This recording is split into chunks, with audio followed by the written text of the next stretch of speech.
Bienvenidos a Filosofía en tiempos de no filosofía, un espacio de reflexión profunda sobre el pensamiento filosófico. En la actualidad, un programa dirigido por Filosofía Tierra.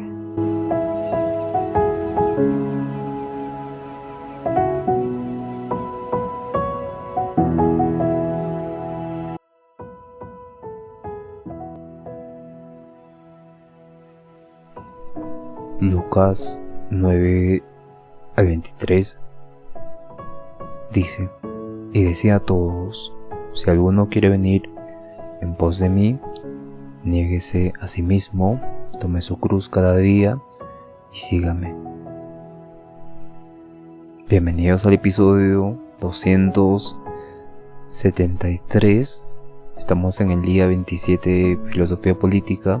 Mi nombre es Marco Antonio y hoy vamos a abordar la teoría del autoritarismo de Juan Lins. Para este episodio vamos a dividir en dos segmentos este tema. El primero, vamos a abordar todo el pensamiento de Juan Lins y luego vamos a hacer la comparación con el totalitarismo con Hannah Arendt, y vamos a ver un poco su propuesta de Hannah Arendt. Luego pasamos al segundo segmento, donde vamos a ver otros enfoques del autoritarismo, como de Guillermo O'Donnell y Fareed Zakaria, ¿no? Y vamos a dar ejemplos históricos y al final vamos a hacer no críticas que nosotros hacemos, sino que sus contemporáneos hicieron a la propuesta, a la teoría del autoritarismo, que más o menos ya sabemos por dónde van a ir. Bien, empecemos. Juan Lins es un politólogo español-estadounidense y es una de las figuras más influyentes en el estudio de los regímenes no democráticos, nuestros regímenes no democráticos sino autoritarios, y su obra los regímenes totalitarios y autoritarios de 1975, revisado ya en los años 2000, nos muestra cómo dentro de estas políticas en el siglo XX buscan ofrecer ciertos espacios para la democracia, en el sentido de que tratan de cambiar su enfoque, ¿no? Estos sistemas autoritarios que ingresaron por militancia o con golpes de estado terminan yendo un poco a lo democrático más adelante, ¿no? Lins considera que muchos de estos regímenes no encajan ni en la democracia ni en el autoritarismo clásico. Entonces, ejemplos de esto tenemos el estalinismo o el nazismo, que para dar cuenta de esto menciona que son grises, ¿no? Son matices de grises, y entonces él va a conceptualizar el autoritarismo como una forma específica de dominación política con rasgos propios, ¿no? El punto central o el elemento central de Lins es que existe un pluralismo político limitado, a diferencia de los totalitarismos, que existe solo un partido. En estos sistemas del siglo XXI, que están en estos matices de grises, que no son ni muy democráticos ni muy autoritarios, el pluralismo muchas veces es suprimido, pero siempre existe, ¿no? Y porque este autoritarismo del siglo XXI conlleva a la cámara de empresas, partidos satélites, prensa no crítica, iglesias. Entonces, aunque bajo una fuerte supervisión o control de un poder central, siempre están presentes este pluralismo, ¿no? Y no se tolera la competencia política real ni la oposición organizada. Y evidentemente esto lo vimos en los autoritarismos. Sin embargo, el franquismo en España permitía ciertas vías eclesiásticas y actividades económicas autónomas, pero no pluralismo partidario, ¿no? O sea, habían ciertas libertades de expresarse, pero no profundamente para cambiar el sistema, ¿no? Sino solamente para convivir en paz. En este sentido, esto se caracteriza, esto es un elemento presencial, bueno, claro, presencial en la obra que Lintz nos presenta, y Juan Lintz. Luego tenemos la ideología difusa o limitada, que es un elemento esencial para el autoritarismo de Lintz, donde menciona que la población no es la que incentiva las actividades políticas, sino que el régimen se va a sostener sobre la apatía política, o sea que nadie va a querer participar. Entonces la ciudadanía se va a volver obediente y pasiva, y esto contrasta con los regímenes autoritarios o totalitaristas que promueven la movilización masiva a través de estos partidos únicos, ¿no? Y evidentemente que cogen las organizaciones juveniles, la propaganda intensa. Por ejemplo, esto tenemos en Brasil bajo la dictadura militar de 1968, donde la participación estaba limitada al control estatal, ¿no? Sin exigir un cambio ideológico, sin estas protestas que surgían, como vimos con la democracia fugaz, ¿no? Surgían de la nada protestas como la 15M en España, o los, si bien no recuerdo, la ocupación de Wall Street en New York. Entonces surgían de la nada, y eso era una forma de democracia, ¿no? En este caso, con esta apatía política, no sucedería esta forma de manifestación. En este sentido, el tercer punto del autoritarismo sería este tipo de contraste con los regímenes que construyen doctrinas cerradas, no doctrinas utópicas que intentan transformar radicalmente a la sociedad. Un ejemplo de esto tenemos los regímenes autoritarios como el de Pinochet, que tenían discursos de orden, patria, anticomunismo, pero no una ideología formal coherente, ¿no? Sino era un tipo de experimento estadounidense sobre la sociedad capitalista. Y en este sentido, bueno, esto es un debate, ¿no? Pero se puede interpretar de esa forma. Otra manera también de ver estos sistemas autoritarios, o el sistema autoritario que Juan Lintz propone, es el liderazgo personalista, porque el poder no se concentra en manos de un líder fuerte o una junta militar, sino que están en mecanismos institucionalizados y que esos sirven para controlar y limitar su autoridad. Este liderazgo puede tener un componente carismático, pero no necesariamente, no hay reglas claras de sucesión o separación de poderes. Por ejemplo, el régimen de Rafael Trujillo en República Dominicana giraba en torno a su figura, solamente a su voluntad personal. Era evidentemente un tipo de rey absoluto, incluso estaba más allá de las instituciones formales. Es un caso interesante el de Trujillo, que es muy analizado en América Latina, ¿no? Porque es como una manifestación de la realidad política que ha pasado. Y bueno, se ha superado también, y se estudia cómo se ha superado y específicamente esta forma de autoritarismo, y por ello también es importante si pudiera ocurrir un tipo de consecuencia, un tipo de similitud en otra región del país o del mundo en todo caso. Entonces, ahora vamos a comparar qué es totalitarismo y qué es autoritarismo. En el criterio de la pluralidad, del pluralismo, este es nulo en sistemas totalitarios, pero en sistemas autoritarios es limitado, si existe, siempre y cuando no vaya con el gobierno. El criterio de la ideología en los sistemas totalitarios es dogmática, es doctrinal, es estructurada mientras que en los sistemas, esto referente a los sistemas totalitarios, referente a los sistemas autoritarios, la ideología es un instrumento nada más, no es dogmática, sino es instrumental, sirve para algo.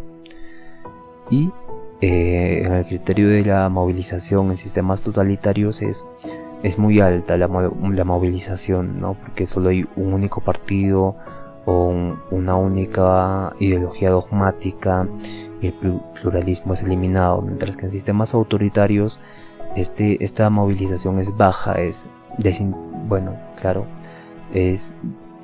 no sintiente, no es desincentiva, no es fuerte, no lo siente, pero existen también movilizaciones pero muy bajas en los sistemas autoritarios. Y en comparación o en el criterio de liderazgo, en sistemas totalitarios el líder es carismático y es como mesiánico, ¿no? Porque ya dijimos que tiene esta ideología dogmática, mientras que en sistemas autoritarios el liderazgo es personalista, ¿no? A veces es burocrático.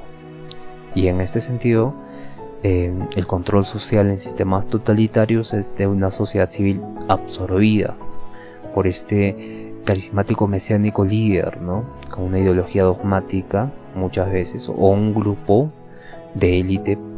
Y tenemos sistemas autoritarios, no totalitarios, sino autoritarios, que es parcial el control social, hay una tolerancia limitada. No van a tolerar todo, pero sí toleran ciertas cosas. Como mencionamos antes, en este caso lo que va en contra del gobierno no lo tolera, pero lo demás sí lo pueden tolerar. Bien, Limbs analiza profundamente estos contextos de autoritarismo del siglo XX y su tipología sigue siendo útil para entender estos regímenes híbridos, ¿no? Ni que son tan democráticos ni que son tan totalizantes o autoritaristas, ¿no? Más bien son como un tipo de hibridación, como podemos ver en Rusia bajo el dominio de Putin, y hasta como 16 años. Entonces existe este autoritarismo pero competitivo, ¿no? Con este líder personalista, ¿no? Que básicamente se vuelve como un no mesías, sino tiene mucho carisma, ¿no? para la gobernanza, en este caso específico, para el liderazgo de su país. En Turquía también se ve esto, en Turquía bajo Erdogan, que tiene esta restricción del pluralismo y este debilitamiento de instituciones. Iba a decir debilitamiento institucional, pero es lo mismo, ¿no? En este sentido, Turquía está bajo Erdogan y tiene esta restricción a este pluralismo, pero este pluralismo de ideas, ¿no? Ideas más capitalistas, más occidentales. Y vemos esto en Venezuela también en los últimos años, con estas instituciones que se han debilitado y Maduro tiene todo el control, y esta movilización selectiva, ¿no? Va a haber cierta movilización para cierto derecho, cierta demanda, pero no va a haber una movilización para derrocar al gobierno, por ejemplo, o para reclamar la segunda vuelta o las elecciones. Entonces es un liderazgo concentrado en Venezuela, ¿no? Y por eso está entre este tipo de matices, ¿no? Porque cuando Estados Unidos le compraba el petróleo, se volvió una sociedad capitalista, pero con una ideología socialista, y es por eso Juan Limbs estudia todo este tipo de hibridación que existe en el siglo XX y evidentemente en el siglo XXI. Ahora, comparando con el ya que tenemos la idea completa de qué es autoritarismo y qué es el totalitarismo, vamos a abordar con Hannah Arendt.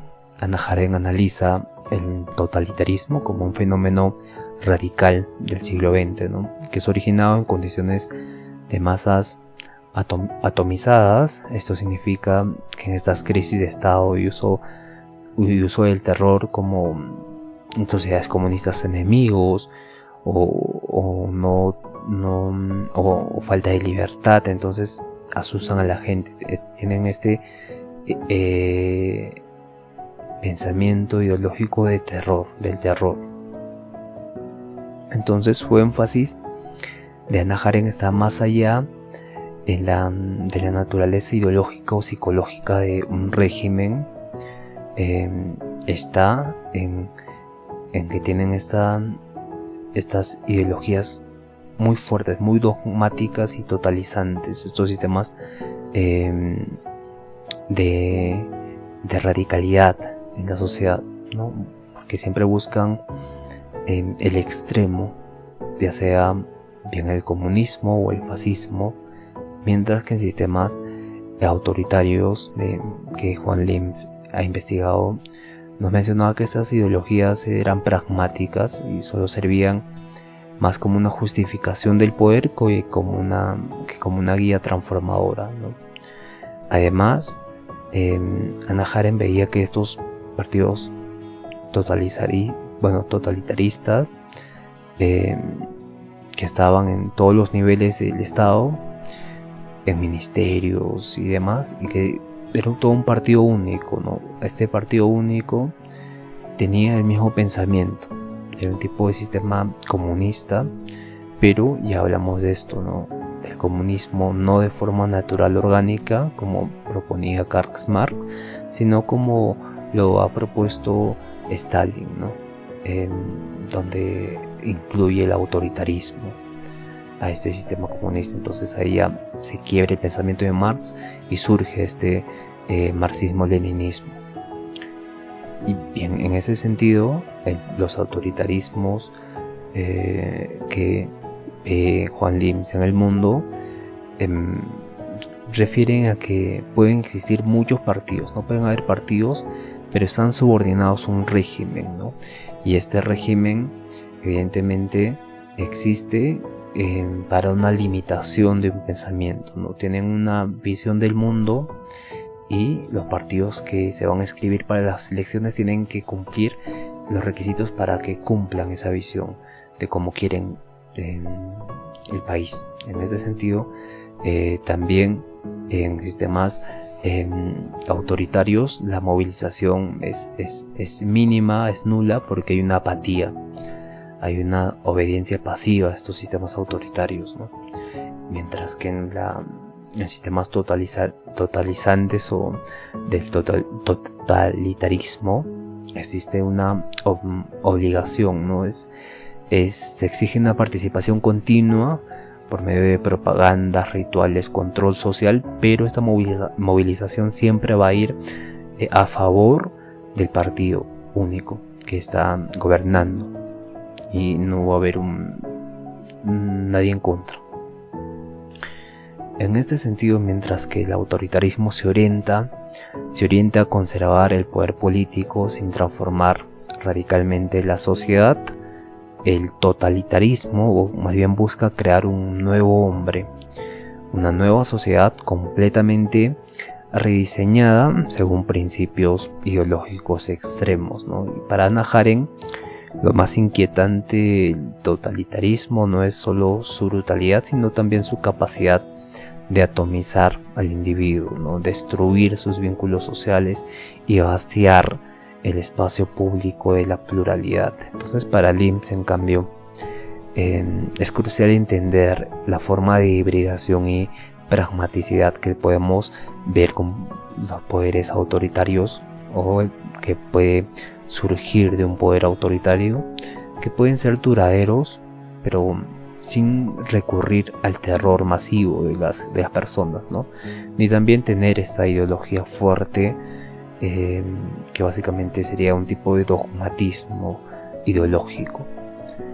Bien, hay otros enfoques también que podemos hablar, como el de Guillermo O'Donnell, que es un tipo de autoritarismo burocrático. Él tiene un libro que titula La modernización y autoritarismo, que se publicó en 1972, y analice el contexto de América Latina, especialmente el cono sur, ¿no? Hablamos de Argentina, Brasil, Uruguay, Chile, en la década de 1960, 1970, que estaban marcados por este tipo de gobierno militar, represión política, reformas económicas de corte tecnocrático. Entonces, O'Donnell propone el concepto de autoritarismo burocrático como una forma específica de régimen autoritario que surgió en sociedades capitalistas periféricas, o sea, fuera de Estados Unidos, en teoría, y en un contexto de modernidad desigual, crisis de representación política, expansión del capitalismo dependiente. En todos estos ámbitos referidos a un país, su análisis va a combinar elementos del estructuralismo y la teoría de la dependencia y la institucionalidad autoritaria, ¿no? Que diferencia de este autoritarismo personalista, como vimos en Trujillo, en Rafael Trujillo en República Dominicana, el autoritarismo burocrático más bien no va a girar en torno a un caudillo, ¿no? Sino en torno a una burocracia militar tecnocrática que toma el poder con el objeto de reorganizar la economía y disciplinar a la sociedad.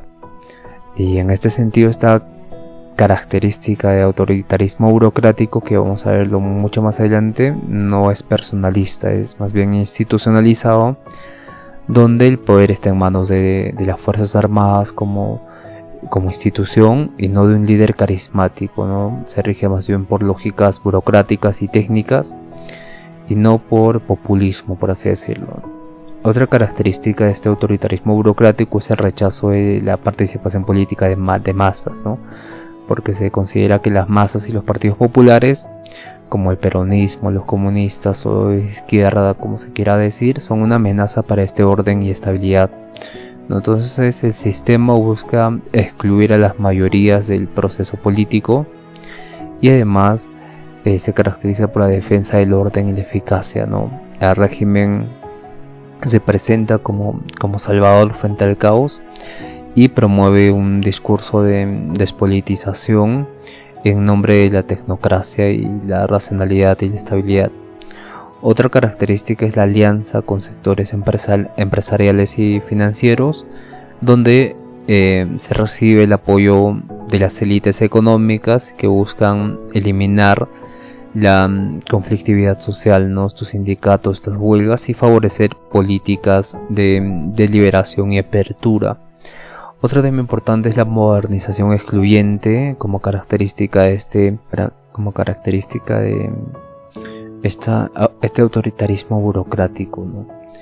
Donde se implementan modelos de crecimiento económicos orientados al capital extranjero, a la industria pesada, y se dejan grandes sectores populares, ¿no?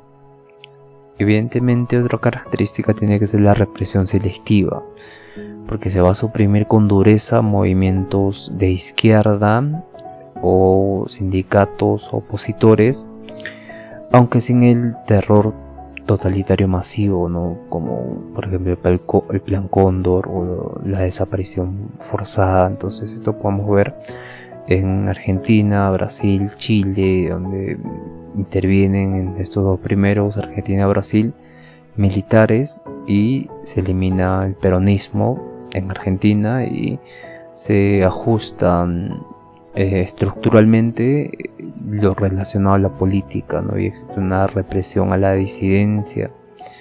En Brasil también con este régimen militar con fuerte participación tecnocrática y referido a este crecimiento económico, ¿no? Y también la represión de movimientos sociales. En cambio en Chile, aunque con rasgos más personalistas como Pinochet, por ejemplo, como este líder personalista, comparte muchas características de esta burocracia autoritaria, porque se centra en el liberalismo económico radical, ¿no? Y en la exclusión de políticas y también de represión. Actualmente es importante la teoría de O'Donnell para entender que no todo autoritarismo es caudillista o ideológico, ¿no? Analizar cómo el Estado y la modernización pueden volverse instrumentos de exclusión y represión es muy importante, y anticipar formas actuales de tecnoautoritarismo o regímenes que legitiman el control político a través del discurso de la eficacia o el profesionalismo, ¿no? Por ejemplo, gobiernos militares del siglo XXI o gobiernos tecnocráticos, ¿no? Porque vamos a ver en la teoría de O'Donnell, estos gobiernos tecnoautoritaristas, ¿no? Que van a regirse más bien por la eficacia y el profesionalismo, ¿no? En este caso hablamos de los políticos como profesión, ¿no? Y evidentemente nos sirve para entender que no todo autoritarismo tiene que ser ideológico o caudillista, sino que puede ser institucional también. Bien, también tenemos a Farek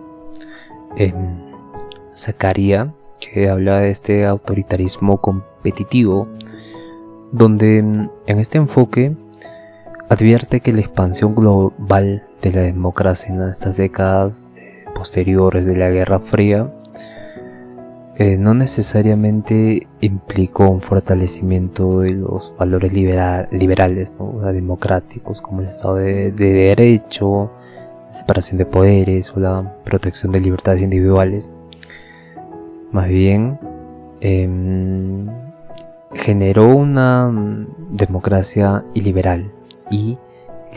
democracias iliberales, ¿no? O lo que otros autores más tarde han denominado un autoritarismo competitivo, donde son regímenes donde existen elecciones regulares y apariencia institucionalmente democrática, pero los derechos y las libertades civiles y el Estado de Derecho en general están severamente debilitados. Vamos a ver elecciones sin garantías plenas en esta característica de estos autoritarismos competitivos o liberalismos sin democracia, o como autores también podemos o llaman las democracias iliberales, ¿no? O este autoritarismo competitivo, que es básicamente y ya con Lebowski y Wade se populariza este término autoritarismo competitivo para referirse a este tipo de liberalismo sin democracia. Entonces, tiene características muy importantes. Una de ellas es las elecciones sin garantías plenas, ¿no? Existen elecciones nacionales y multipartidistas, pero el proceso está sesgado a favor del oficio, de la parte que está gobernando en ese momento. Esto se denomina oficialismo, que tiene que tiene el control, ¿no? El control de los medios de comunicación. En ciertos casos, hasta cierto punto, también el uso del aparato estatal, la manipulación legal o represión selectiva. Entonces, este debilitamiento del Estado de Derecho es muy importante, porque el Poder Judicial, donde los tribunales y las instituciones de control están cooptadas o debilitadas, va a permitir al Ejecutivo actuar sin límites reales, ¿no? Entonces, el Ejecutivo va a poder controlar los medios del aparato estatal para que las elecciones no tengan garantías plenas, ¿no? Y también otra característica es la restricción de libertades civiles, como la libertad de prensa, la libertad de expresión, de asociación, de manifestación. Son formas legales, pero en la práctica están restringidas por leyes represivas, ¿no? Porque censura o existe una violencia estatal. Y también existe una concentración de poder, ¿no? Aunque hay muchas instituciones democráticas, el poder real se concentra en el líder o en el partido dominante, que instrumentaliza la Constitución y las leyes para su permanencia, ¿no? Como pasó en este caso en Perú, ¿no? Con Fujimori, que pudo cambiar las leyes para que se vuelva otra vez a elegir, ¿no? Y también tenemos la característica de la legitimidad electoral y la práctica autoritaria, donde el régimen se presenta como democrático y celebra elecciones, pero utiliza mecanismos autoritarios para conservar el poder sin una competencia genuina, como vemos en el caso de Venezuela. En este sentido, Hungría es un ejemplo contemporáneo donde las elecciones multipartidarias existen, pero el control de los medios, las reformas constitucionales autoritarias, el debilitamiento del poder judicial se ven vigentes. También vemos en Rusia esto, ¿no? Tienen elecciones periódicas con oposición formal, pero sin competencia real, ¿no? Hay una represión de periodistas, represión de ONGs y disidentes también.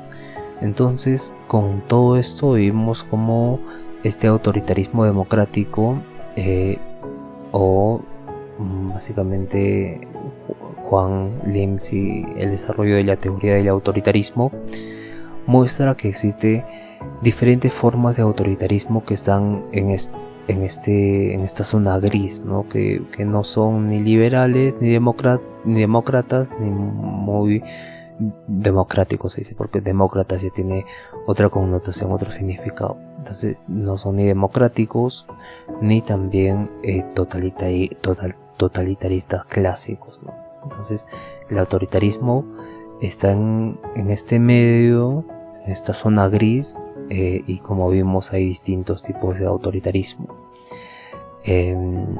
como el burocrático. También hemos visto el autoritarismo, hemos visto con O'Donnell el autoritarismo democrático, también hemos visto con Fareed Zakaria el autoritarismo competitivo. Hay diferentes tipos de autoritarismo que están en el medio, ¿no? Entonces, para acabar con Zakaria, distingue entre la democracia electoral, o sea, ese mecanismo de voto, y este liberalismo constitucional, ¿no? Que está en papeles, que implica contener el poder, el respeto a derechos fundamentales y el Estado de Derecho. Entonces, su tesis central es que muchas democracias emergentes adoptaron lo primero sin lo segundo. Entonces ahí dan lugar a un régimen autoritario y que amenazan los valores liberales desde dentro. Entonces Zakaria propone un tipo de estudios sobre el origen de estos estados, de estos regímenes híbridos, y nos menciona esto, ¿no? Que primero tienen este Estado de Derecho y luego tienen la contención del poder, ¿no? En este sentido, hay ejemplos históricos que podemos ver a lo largo de la historia, como en España en 1939 con el franquismo, ¿no? Que básicamente tenía las características de una ideología nacional católica, represión limitada a opositores, personalismos, y en Chile también con Pinochet y el autoritarismo burocrático militar, ¿no? Con represión y neoliberalismo. En Argentina también, con la junta militar, tenemos este proceso de reordenación nacional y eliminación del pluralismo político, y también en la Rusia actual, ¿no? Hay elecciones controladas, represión selectiva y un nacionalismo muy fuerte, que se le considera ya a un nuevo régimen autoritario, ¿no? El putismo, que se estudia también, ¿no? Como Vladimir Putin logra establecer una nueva forma de gobierno que combine la democracia y también el autoritarismo. Es muy interesante las críticas que se le hacen también a Juan Lims sobre estos regímenes autoritarios y totalitarios, que ha sido extremadamente influyente, ¿no? También ha sido objeto de múltiples críticas por parte de politólogos, sociólogos y teóricos de la democracia. especialmente a partir del auge de los regímenes híbridos y las formas contemporáneas de autoritarismo. También tenemos a Juan Lims, que plantea una clasificación binaria, o sea, totalitarismo versus autoritarismo, lo cual fue útil en el contexto de la Guerra Fría. Sin embargo, esta tipología resulta poco flexible para analizar estos regímenes que se sitúan en un gris institucional, ¿no? Ni democracias plenas ni dictaduras cerradas. Por ejemplo, hay regímenes como Singapur, Turquía, Etiopía, que mezclan elecciones, partidos, represión selectiva y reformas económicas, y críticos como Levitsky y Wade, que argumentan que Lims no anticipó el surgimiento del autoritarismo competitivo, donde coexisten mecanismos democráticos con prácticas autoritarias. Otro de las críticas que se le hacen es que existe un reduccionismo político, ¿no? Porque Lims se enfoca fundamentalmente en el diseño político y el comportamiento de las élites, pero deja en segundo plano factores económicos, estructurales y también culturales, ¿no? Como por ejemplo el papel de la globalización económica o las desigualdades estructurales y la influencia de la religión política, ¿no? Como pasa en Irán, Arabia Saudita, que la religión tiene un predominio al mismo nivel que lo político. También el impacto de las redes sociales y la Big Data, que en segundo plano, que transforma las dinámicas del control y la movilización, ¿no? Existen autoritarismos digitales y esto limita su capacidad de análisis en regímenes contemporáneos que están hiperconectados y están influidos por las transnacionales. También tiene una crítica que es muy importante y es el que está centrado en Europa, ¿no? Tiene este eurocentrismo y tiene este sesgo contextual de países occidentales. Entonces la teoría de Lims está elaborada principalmente a partir de casos europeos, ¿no? España, Alemania o Rusia, y solo espacios clásicos latinoamericanos, Argentina y Brasil, pero se adapta menos a contextos africanos, asiáticos, islámicos, donde la forma de ejercer el poder puede estar mediada por estructuras tribales o estructuras religiosas o coloniales. Entonces el autoritarismo puede no estar institucionalizado, sino más bien basado en relaciones informales de clientelismo o patronazgo, ¿no? En esos contextos, categorías como ideologías o pluralismo institucional pueden funcionar de formas no previstas por el marco de Lims.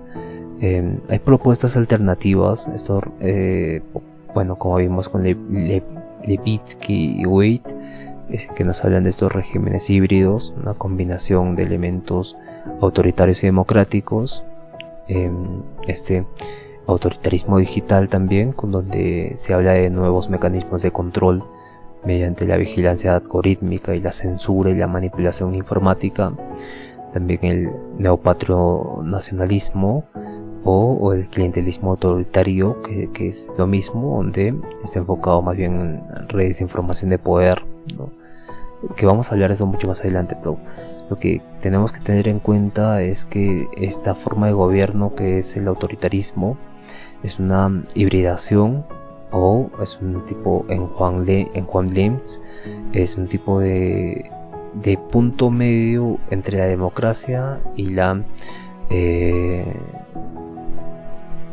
el comunismo, o un tipo de pensamiento extremo, ¿no? En este caso totalizante, totalitarismo se le dice. Entonces, en este punto medio, Juan Lims se dio cuenta de que había muchos países que estaban sometidos y vivían en este gris, y se pone a analizar todo ello y surge la teoría del autoritarismo, ¿no? Bien, gracias por escuchar. Nos vemos el día de mañana. El día de mañana vamos a hablar sobre un tema muy interesante relacionado también, que es la filosofía global, o sea, de la política global y los derechos humanos. Ahí vamos a abordar las teorías globales, o sea, explicación de las principales teorías de la política global. Ahí va a incluir el estudio del cosmopolitismo, el realismo político, el impacto de la globalización en la filosofía política, y también vamos a analizar cómo las teorías políticas abordan estos desafíos, ¿no? Como el cambio climático, la migración, la desigualdad económica, entre otros puntos. Bien, nos vemos el día de mañana, cuídense todos y conózcanse a sí mismos.